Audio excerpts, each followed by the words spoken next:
This is the most notorious intellectual heist of the 20th century. The stolen item was just a single, blurry X-ray film, barely the size of the palm of a hand. It captured diffraction patterns that revealed crucial clues about DNA's structure. This story isn't just about the blueprint of life, it's about the dark corners of the academic world back then. It shows how they stripped away the glory in a prestigious Nobel Prize from a brilliant woman. Real talk for a second. When I was researching and putting this together, I got pretty salty, and honestly, even teared up a bit. Anyway, let's get into it. In the early 1950s, the global biology community was diving headfirst into the most cutthroat race in history. Scientists already knew that DNA carried genetic information, but everyone was hitting a dead end without knowing what its 3D spatial shape actually looked like. It was so crucial that if you cracked this structure, you'd essentially hold the VIP ticket straight into the history books and take home a guaranteed Nobel Prize. The race at this point was a three-way standoff. Over in the US, we had the genius chemist Linus Pauling, though we're not really focusing on him in this video, so let's skip ahead. Over in the UK, there were two rival labs, the Cambridge group and the London group. At Cambridge, we had the dynamic duo, James Watson and Francis Crick. They did science using a school of thought called model building. It's a scientific method where, instead of mixing fizzing chemicals every day, you rely on the laws of physics and atomic distances, then use metal plates and cardboard to assemble a 3D space. It's like trying to solve a massive Rubik's Cube in your mind. The only flaw with this method? If your input data is wrong, the whole model comes crashing down. And of course, they had already tasted that failure. In late 1951, Watson went to London for a specialized seminar. But instead of listening and carefully taking notes on some incredibly important experimental DNA data, young Watson had his head in the clouds. The result? When he got back to Cambridge, relying on a faulty memory, Watson and Crick painstakingly slapped together a triple helix DNA model with the incorrectly placed phosphate groups near the center. I don't really know how to draw it, so just bear with this visual for a second. They then confidently invited that female speaker over to admire it, and with just a few arguments grounded in hard data, she completely dismantled their model, exposing the chemical absurdity of the two men's work. It was so humiliating that the director of the Cambridge lab effectively grounded Watson and Crick, banning them from touching the DNA project altogether.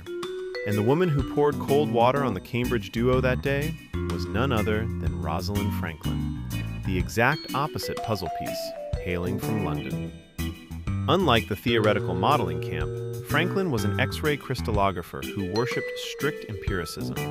Her viewpoint was razor-sharp. Experimental evidence must be rock solid, the math equations must be fully solved, and only then is a theory allowed to exist.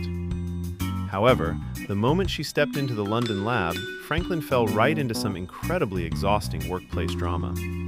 The boss hired her to run an independent project, but basically forgot to CC Maurice Wilkins on that memo, a senior scientist working there. This led him to assume that Franklin was just a new hire brought on to be his assistant. Combine that with an academic environment reeking of sexism at the time, where female scientists weren't even allowed to step foot in the same dining room as the men, and Franklin was pushed into total isolation. As a result, she and Wilkins worked in the exact same hallway, but sometimes wouldn't speak a single word to each other for an entire month. Despite that suffocating work environment, Franklin still poured herself into the work with extraordinary focus. The London group discovered a secret. DNA changes its structure depending on humidity. When dry, it's short and stubby. When wet, it stretches out. Previous photos taken by other scientists were blurry because they had accidentally mixed both states together. Fast forward to the spring of 1952. To get the perfect humidity, she and her assistant Raymond Gosling pulled a wild move. They pumped hydrogen gas directly through water into the camera chamber, completely ignoring the risk that it could blow up the lab. After 62 hours of continuously bombarding the sample, they created a masterpiece. History calls it Photograph 51. Now, let's pause for a second to see why this picture is such a masterpiece. Just picture X-ray crystallography like this. It's like shining a flashlight through a woven bamboo basket and looking at the shadow on the wall to reverse engineer how the basket was woven.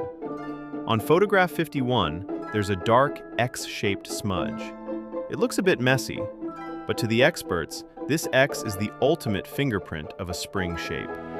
I highly advise against asking why an X shadow automatically means a spiral or spring structure. I tried looking into it and it completely melted my brain. Anyway, back to the story. Then, when you count the horizontal bars making up that X, you'll notice the fourth bar is completely missing. Why is it missing? Imagine you're wearing noise-canceling headphones. The headphones emit an opposite sound wave to cancel out outside noise. In physics, that phenomenon is called destructive interference. The fact that the fourth bar vanished is the perfect mathematical proof that this is not just a single spring. Does that make sense to you? Because it sure doesn't to me. As for the image projected right there, it actually contains two springs intertwined, with one slightly out of phase with the other, causing their signals to cancel each other out at a certain angle. And they called it the double helix. Also from this data, Franklin calculated and proved a crucial point. The sugar phosphate backbone of DNA had to be on the outside. You can picture it like the two handrails of a spiral staircase. Here, it's this part right here. Meanwhile, the precious genetic information codes had to be safely tucked away on the inside, just like the steps you walk on. That would be these. That photo, photograph 51, was actually of the wet form of DNA. Franklin temporarily left this photo for her associate to manage so she could focus all her energy on decoding the far more complex math equations of the dry form of DNA. And this is exactly when the biggest moral gray area in the history of science opened up. Early in 1953, James Watson poked his nose around London again. While chatting in the hallway, Maurice Wilkins, in a moment of sheer impulse, pulled out a copy of photograph 51 and showed it to Watson. To be fair, legally speaking at the time, the data belonged to the shared research institution. The wrongdoing here wasn't breaking into a safe to steal classified docs, it was a massive punch to the gut of professional ethics. Wilkins taking Franklin's blood, sweat, and tears and flaunting it to the rival group without even asking her was just wildly disrespectful. But for Watson, that was all he needed. He admitted it himself in his memoir. The instant I saw the picture, my mouth fell open and my pulse began to race. That X mark opened the Cambridge group's eyes to the image of a helix. But just knowing it was a helix wasn't enough to build its 3D image. A few weeks later, they got access to an internal report from the Medical Research Council, and ironically, the author of that report was none other than Rosalind Franklin. This report included all of Franklin's precise measurements of the dry form of DNA. Although the images of the dry form were blurrier, the atoms were neatly arranged, which allowed Franklin to calculate highly detailed mathematical parameters and distances. It was right inside this pile of dry form data that Francis Crick found the keyword phrase, monoclinic C2 symmetry. For someone who had already studied this kind of structure, Francis Crick saw C2 as the final piece of the puzzle, helping him instantly understand how DNA works. You can understand it like this. Imagine DNA as a highway. The C2 symmetry proved that the two handrails of DNA cannot run in the same direction.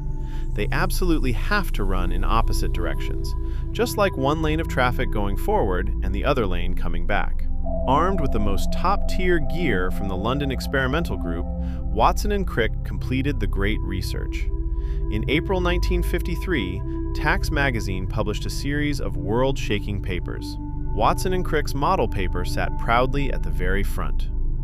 The papers publishing the London Group's data, including Franklin's, were shoved to the back. This layout misled the public into thinking that Franklin's data was just there as a backup to the genius minds of the Cambridge Group. Swear to God, that hurts to hear, right? In 1962, Watson, Crick, and Wilkins stepped up to the podium together to receive the prestigious Nobel Prize. So what about Rosalind Franklin? She had passed away 4 years prior from illness at the age of 37. Many doctors believe that death came from the thousands of hours she spent exposing herself to toxic X-ray radiation to capture those fateful photos. And because the Nobel Prize rules don't allow posthumous awards, her name slowly faded into the shadows. To make matters worse, in 1968, James Watson published a global bestseller, The Double Helix.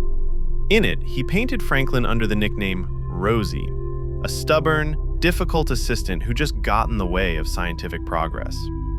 In 2023, historians reopened the files.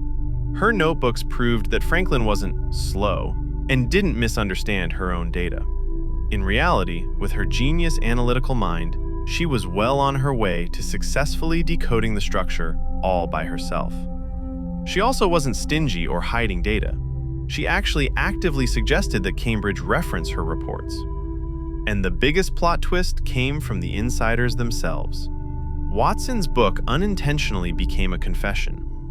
In it, he admitted the exact moment he snuck a peek at the photo. The instant I saw the picture, my mouth fell open and my pulse began to race. Later on, struck by a guilty conscience, Francis Crick publicly admitted in interviews, "The truth is, we used Rosalind's data without her knowing." Crick also confessed a deeply bitter truth. With her capabilities, Rosalind Franklin only needed a mere few more weeks, and she would have put together the DNA model entirely on her own, without anyone else's interference. But right up until she closed her eyes for the last time on her hospital bed, Rosalind Franklin never once harbored any resentment toward Watson or Crick. In fact, she even became close friends with Francis Crick's family later on. Why was she so forgiving? For one simple, heartbreaking reason. She never knew. She passed away still believing that science was a fair game and that the Cambridge group had figured out the model all on their own.